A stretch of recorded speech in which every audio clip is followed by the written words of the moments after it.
maragol ng Department of Migrant Workers o DMW na maraguling pa magtas dareng pasyenteng apag serbisyuan ng OFW Hospital ang makadaton keti king San Fernando, Pampanga.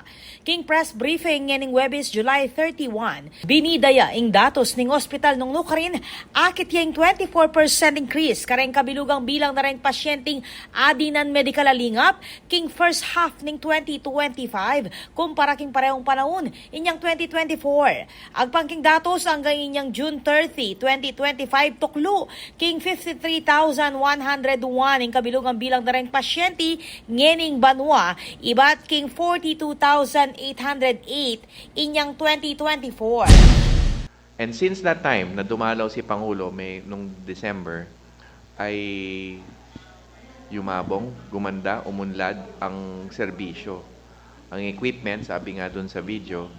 But pangunahin dito yung inpatient services kasi yung outpatient yun talaga ang strength. Yun talaga ang nung simula pa yan talaga ang main service, no, yung outpatient service. But yung inpatient, meaning yung those confined ay dumami.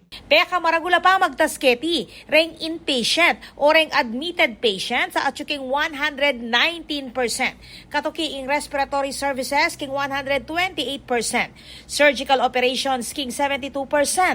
Urgent care king 63%.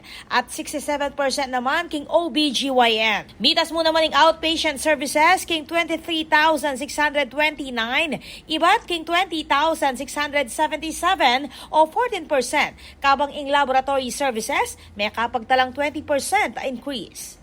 Manatili pang muring kanong zero balance billing kareng government hospital kabilang na ing OFW hospital. Actually, the funds po dito sa hospital, ang ginagamit po natin is yung sa PhilHealth and yung dun po sa DOH sa MAIFIP. Dun po yung pinanggagalingan po ng ating mga funds. And so far, meron na rin po tayong in-explore na rin, nag-start na rin po tayo mag-explore ng talks with DSWD and PCSO to get additional assistance. So hindi lang ho pang medical, pati ho yung mga pamasahe or yung burial. We're trying to integrate all the assistance we can get from our partner agencies so that they will be in-house in OFW hospital. So hindi na nila po problemahin kung makakauwi ba sila dahil we can give pamasahe, and kung umabot naman po, kung let's say for example, kailangan ho ng assistance with burial, we can assist them through our partner agencies. So again, ebidensya po, kung gusto nyo pumunta ho kayo ng billing and cashier, wala hong pera doon. There's no money circulating in this hospital. So wala hong binabayaran ang pasyente po dito. Agpangking management ng OFW Hospital apamuntukan ng Dr. Patrick Louis Maglaya Balawus ing pamagpalawak ng karelang serbisyong medikal banga pakibatan ng pamangailangan dareng overseas Filipino workers, reng karelang dependent o pamilya ating komunidad king rehiyon. Yung tinatawag pong primary care prevention. So what we are exploring is yung mga OFW po ba na lumilipad, are they receiving enough education as far as nutrition is concerned? Pag sila po ba ay pumunta ng Korea, healthy ba ang sangyupsal? Pag sila ba ay pumunta sa India, healthy ba magbiryani? Healthy ba ang ganito, ang ganyan? So we have tailored our education from the OFW hospital.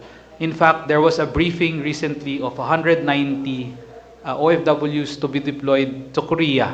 No? So our mental health practitioner, as far as stress is concerned, binigyan na po namin sila ng tips on how to have mental wellness. Ang tawag po dito, mental hygiene. Ako po, Patricia Mamangon para King News Force Pampanga. Balitang tutuking balen, susuyo.